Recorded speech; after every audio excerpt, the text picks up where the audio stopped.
Hello, baby! Welcome to Project 2025, read by Douglas Wayne Ricketts. Mandate for Leadership. The Conservative Promise. This is part 26. We're on page 315 of the PDF document. Page 283 if you're reading along with the book proper. It's another beautiful day here in Los Angeles. 78, sunny skies, slight breeze, so I'm saving some air conditioning money. I've got the windows open. You might hear some birds, maybe some people jabbering outside, but I have a feeling you won't. Section 3. The General Welfare. When our founders wrote in the Constitution that the federal government would promote the general welfare, they could not have fathomed a massive bureaucracy that would someday spend $3 trillion in a single year. Roughly the sum, combined, spent by the departments covered in this section in 2022. Approximately half of that colossal sum was spent by the Department of Health and Human Services, HHS, alone. The belly of the massive behemoth that is the modern administrative state. HHS is home to Medicare and Medicaid, the principal drivers of our $31 trillion national debt. Forget military spending, right? When Congress passed and President Lyndon B. Johnson signed into law those programs, they were set on autopilot, with no plan for how to pay for them. The first year that Medicare spending was visible on the books was 1967. From that point on through 2020, according to the American Main Street Initiative's analysis of official federal tallies, Medicare and Medicaid combined cost $17.8 trillion, while our combined federal deficits over that same span were $17.9 trillion. In essence, our deficit problem is a Medicare and Medicaid problem. And again, forget military spending, right? HHS is also home to the Centers for Disease Control and Prevention, CDC, and the National Institutes of Health, NIH, the duo most responsible, along with President Joe Biden, for the irrational, destructive, un-American mask and vaccine mandates that were imposed upon an ostensibly free people during the COVID-19 pandemic. All along, it was clear from randomized controlled trials, the gold standards of medical research, that masks provide little to no benefit in preventing the spread of viruses and might even be counterproductive. That is patently untrue. Even MAGA is coming around to believe in that, and this has only been, 2-3 years since they wrote this junk? Yet the CDC ignored these high-quality RCTs, cherry-picked from politically malleable observational studies, in quotation marks, and declared that everyone except children and infants below the age of 2 should don masks. Under COVID, as former director of HHS's Office of Civil Rights Roger Severino writes in Chapter 14, the CDC exposed itself as perhaps the most incompetent and arrogant agency in the federal government. And if Roger Severino says it, it must be true, whoever he is. Nor is the CDC the only villain in this play. Severino writes of the National Institutes of Health.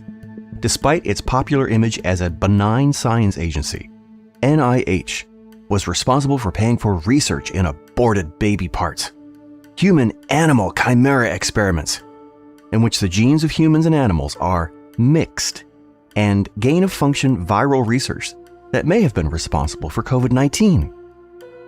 Severino writes that Anthony Fauci's division of the NIH, the National Institute of Allergy and Infectious Diseases, owns half the patent for the Moderna COVID-19 vaccine, and several NIH employees receive up to $150,000 annually from Moderna vaccine sales. That would be the same experimental mRNA vaccine that the CDC now wants to force on children, who are at little to no risk from COVID-19, but at greater risk from public health officials. And we know by now that the COVID-19 vaccine is safe and effective, but can't let the truth get in the way of your propaganda, can you? The incestuous relationship between the NIH, CDC, and vaccine makers with all of the conflict of interest it entails, cannot be allowed to continue, and the revolving door between them must be locked. As Severino writes, funding for scientific research should not be controlled by a small group of highly paid and unaccountable insiders at the NIH, many of whom stay in power for decades. The NIH monopoly on directing research should be broken.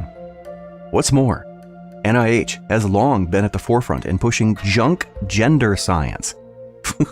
we're afraid of we're afraid of gender studies now.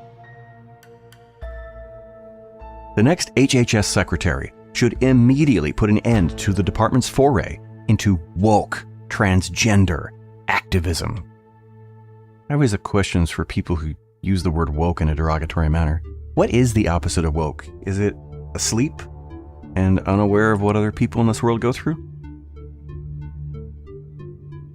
HHS also pushes abortion as a form of health care, skirting and sometimes blatantly defying the Hyde Amendment in the process.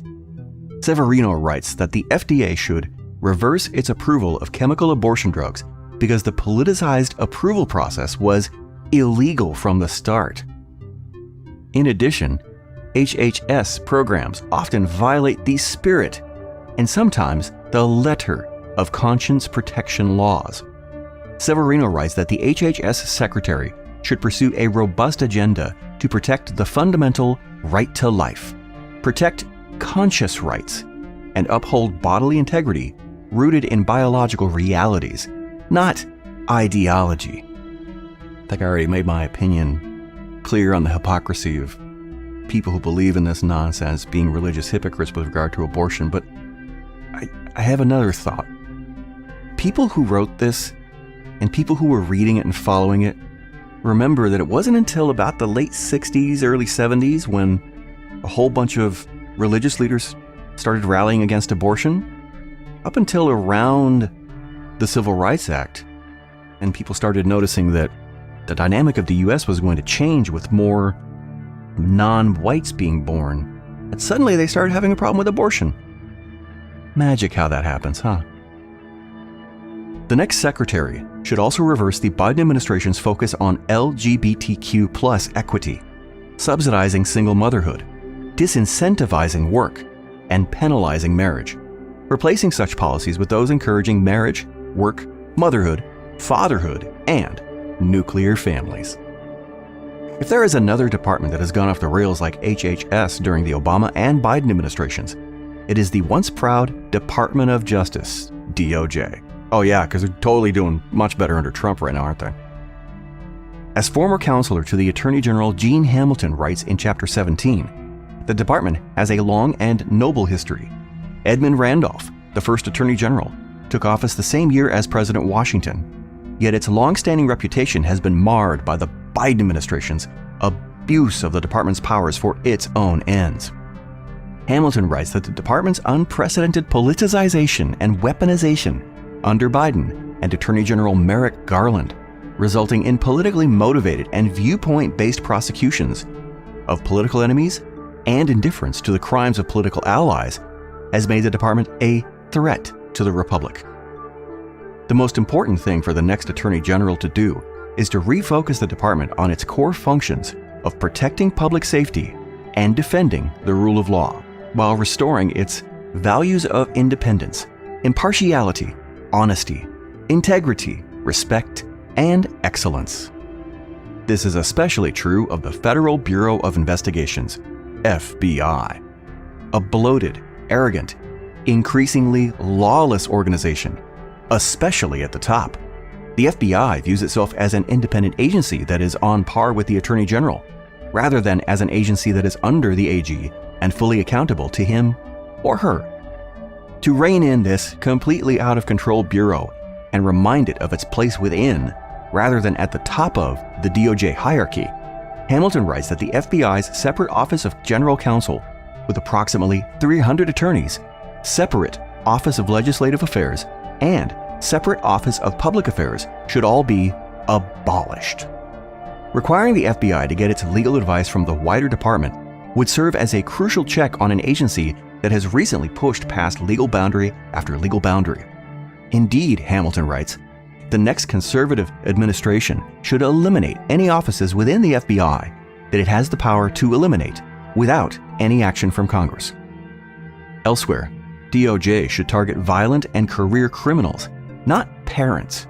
Work to dismantle criminal organizations, partly by rigorously prosecuting interstate drug activity, and restart the Trump administration's China Initiative to address Chinese espionage and theft of trade secrets, which the Biden administration terminated, largely out of concern for poor optics. It should also enforce existing federal law that prohibits mailing abortificants rather than harassing pro-life demonstrators. Respect the constitutional guarantee of the freedom of speech rather than trying to police speech on the internet. And enforce federal immigration laws rather than pretending there is no border. In contrast to DOJ's long history, the Department of Education, the Department, or ED, discussed by Lindsey Burke in Chapter 11, is a creation of the Jimmy Carter administration. The department is a convenient one-stop shop for the woke education cartel, which, as the COVID era showed, is not particularly concerned with children's education. Yes, they are. They don't care about teaching kids. They only care about keeping them alive so they can teach them. Madness. Schools should be responsive to parents rather than to leftist activists intent on indoctrination. And the more the federal government is involved in education, the less responsive to parents the public schools will be. This department is an example of federal intrusion into a traditionally state and local realm. For the sake of American children, Congress should shutter it and return control of education to the states. Now you know why we have a wrestling queen in charge of education. Short of this, the Secretary of Education should insist that the department serve parents and American ideals, not advocates whose message is that children can choose their own sex, that America is systematically racist, that math itself is racist. I haven't heard that one. And that Martin Luther King Jr.'s ideal of a colorblind society should be rejected in favor of reinstating a color-conscious society. The next head of this department will have a lot to do, hopefully culminating in the department's closure and the salutary restoration of educational control to states, localities, and parents. The next Secretary of Energy will similarly have much work to do. Under the next president, the Department of Energy should end the Biden administration's unprovoked war on fossil fuels, restore America's energy independence, oppose eyesore windmills built at taxpayer expense, and respect the right of Americans to buy and drive cars of their own choosing, rather than trying to force them into electric vehicles and eventually out of the driver's seat altogether in favor of self-driving robots. As former commissioner of the Federal Energy Regulatory Commission Bernard L. McNamee says in Chapter 12, a conservative president must be committed to unleashing all of America's energy resources and making this energy economy serve the American people, not special interests. Well, it's in my interest that we get off fossil fuels and switch over to wind and solar, instead of having parts of the world covered in smoke. In Chapter 10, Darren Bax writes that the Biden administration's Department of Agriculture claims to be transforming the food system as we know it. But the government does not need to transform the food system. Instead, it should respect American farmers, truckers, and families. Yeah, and we see exactly how they're doing that now with all the produce that's been recalled because of explosive diarrhea. In Chapter 13, former Chief of Staff at the Environmental Protection Agency, I'm going to murder this name, Gunasakara, writes that the EPA's current activities and staffing levels far exceed its congressional mandates and purpose, whereas its initial success in its infancy in the 1970s was a product of clear mandates, a streamlined structure, and recognition of the state's prominent role. Having since become a coercive agency full of embedded activists, its structure and mission should be greatly circumscribed. Former Secretary of the Department of Housing and Urban Development, Dr. Benjamin S. Carson, the sleepy guy, writes in Chapter 15 that HUD is beset with mission creep and regularly crosses the line into exercising quasi-legislative powers. Carson's also the guy who, after leaving a surgical glove in a woman's head, told her it was a separate tumor and needed to be operated on again. So I'm not sure I trust anything he has to say about HUD. In the next administration, it should refocus on its core duties and keep non-citizens from living in federally assisted housing, provide enhanced oversight of foreign ownership of U.S. real estate, and reinvigorate paths to upward economic mobility and economic self-sufficiency. In Chapter 18, former Acting Assistant Secretary of Policy at the Department of Labor, Jonathan Berry, writes that the department and related agencies should pursue pro-family, pro-worker policies to help restore the family-supporting job as the centerpiece of the American economy, in lieu of the current administration's left-wing social engineering agenda, the most assertive in history, which empowers race, gender, and climate change activists at the expense of American workers. In Chapter 19, on the Department of Transportation, DOT, former DOT Deputy Assistant Director for Research and Technology Diana Furchtgott-Roth writes, in pursuit of an anti-fossil fuel climate agenda never approved by Congress, the Biden administration has raised fuel economy requirements to levels that cannot realistically be met by most gas-powered cars, thereby reducing Americans' freedom while increasing costs.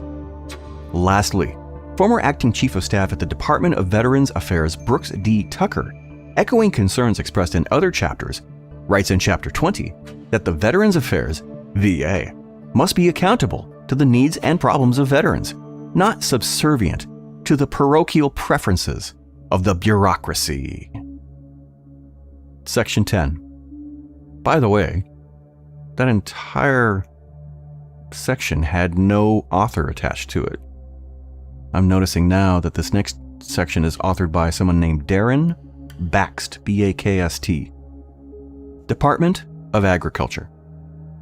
American farmers efficiently and safely produce food to meet the needs of individuals around the globe.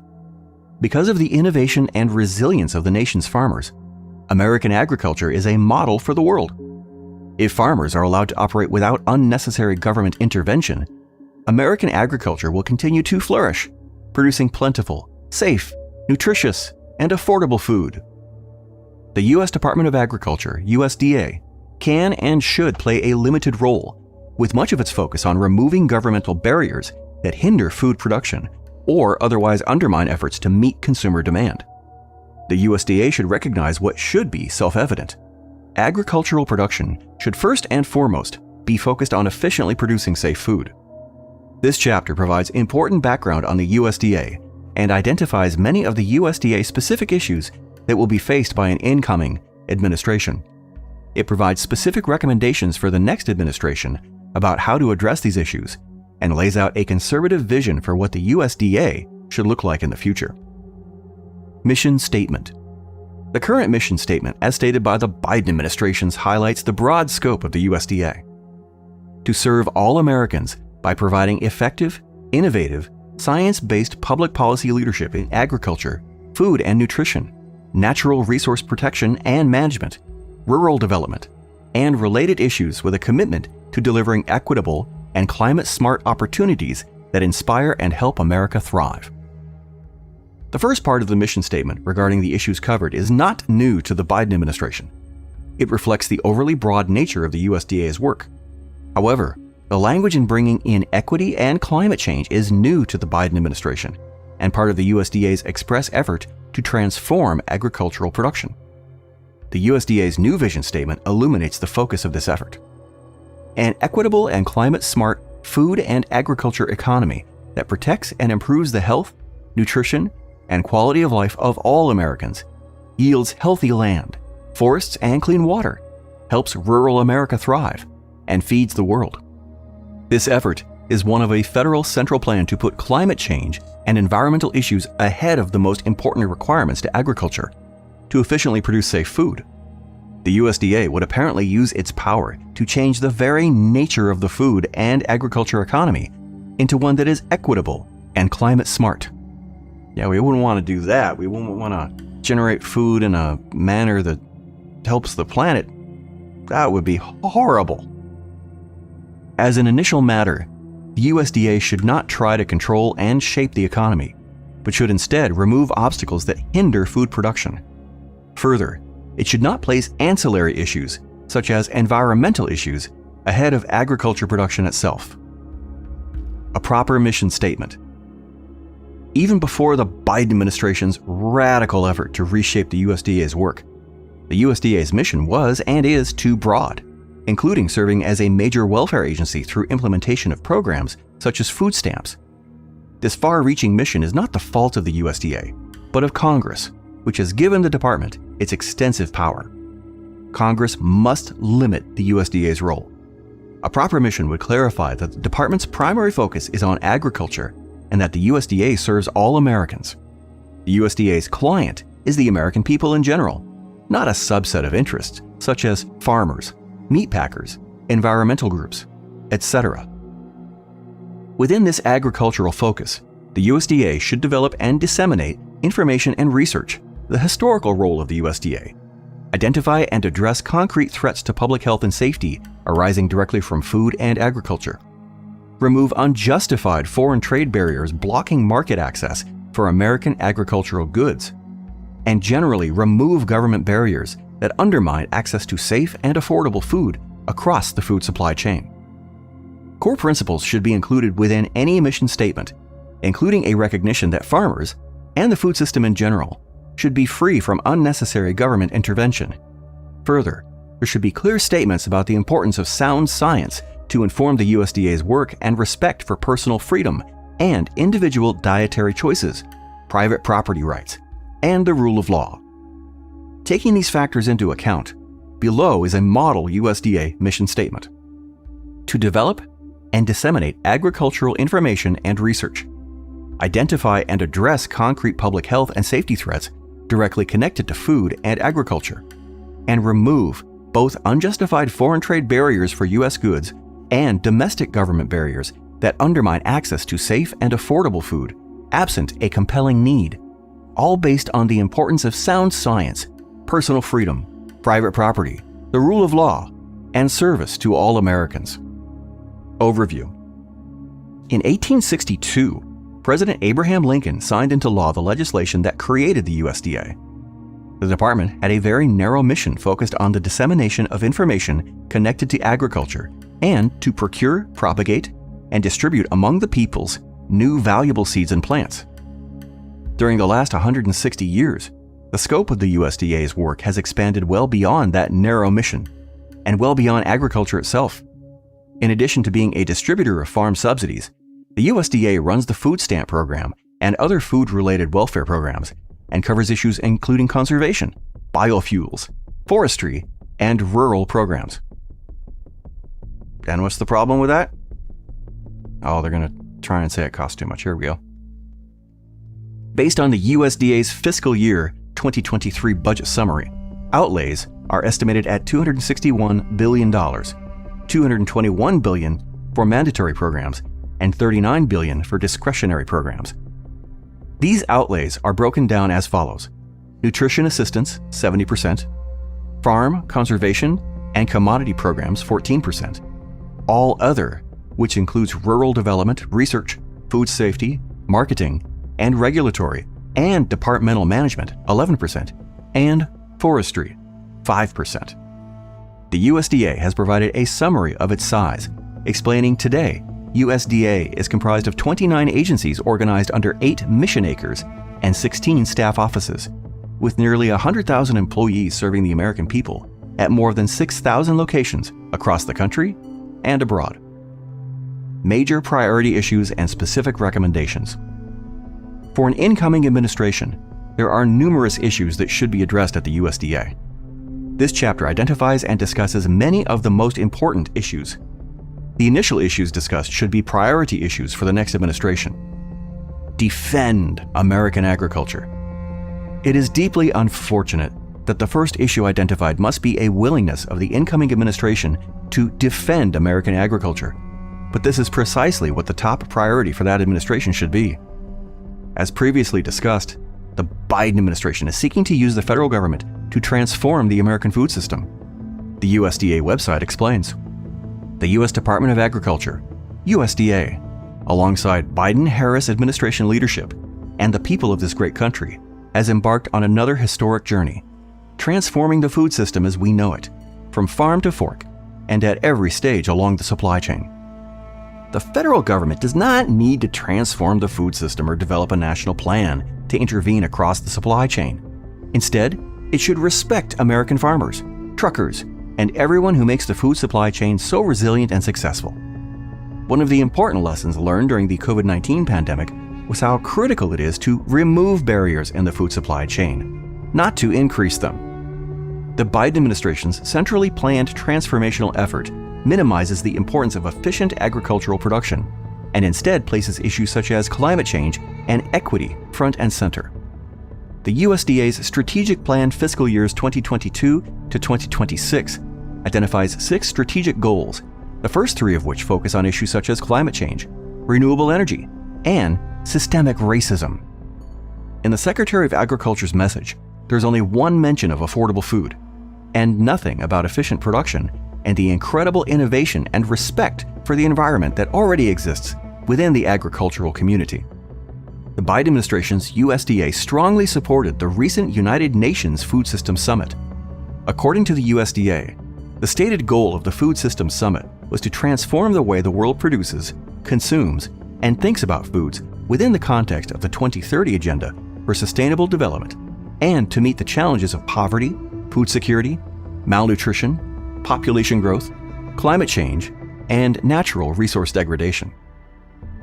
Not unlike those who oppose reliable and affordable energy production, there is a disdain, especially by some on the left, for American agriculture and the food system. The Biden administration's vision of a federal government developing a plan that fixes agriculture and focuses on issues secondary to food production is very disturbing. A recent USDA-created program captures both the disrespect for American farmers and the Biden administration's effort to dictate agricultural practices. The USDA explained that it was concerned with farmers not transitioning to organic farming, and therefore announced that it will dedicate $300 million to induce farmers to adopt organic farming. There was no recognition that farmers know how to farm better than DC politicians, or that organic food is expensive and land-intensive.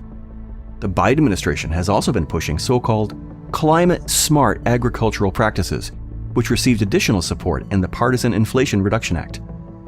I love the so-called, quote, climate-smart, without telling us what's wrong with the legislation. Have you noticed a trend in this book? It's just claim after claim after claim with no real evidence or cogent arguments to say why this needs to be done. It's just so haphazard. Like the Iran thing we ran into in the last episode.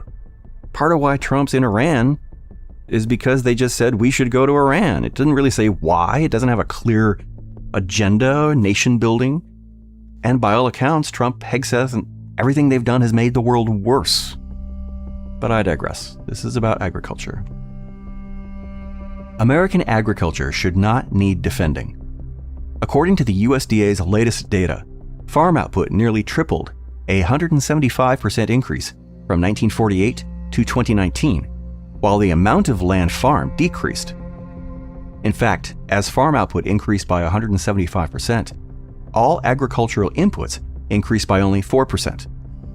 In 2021, despite high food prices, a major problem, and regressive, American consumers spent an average of about 10% of their personal disposable income on food, which is close to historic lows.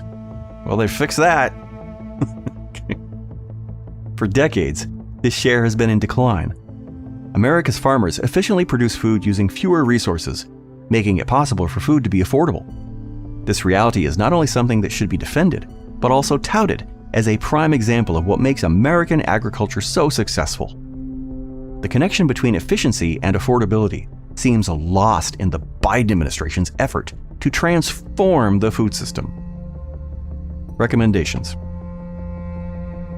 This is quite a long section, so I'm going to take a break right in the middle here. We're on page 325 of this 920-page PDF. This recording and all other recordings related to this Project 2025 reading are copyrighted by Douglas Wayne Ricketts. All rights reserved. Unless you agree with me that Project 2025 sucks, then please feel free to use as much of this reading as you want. Thanks for listening.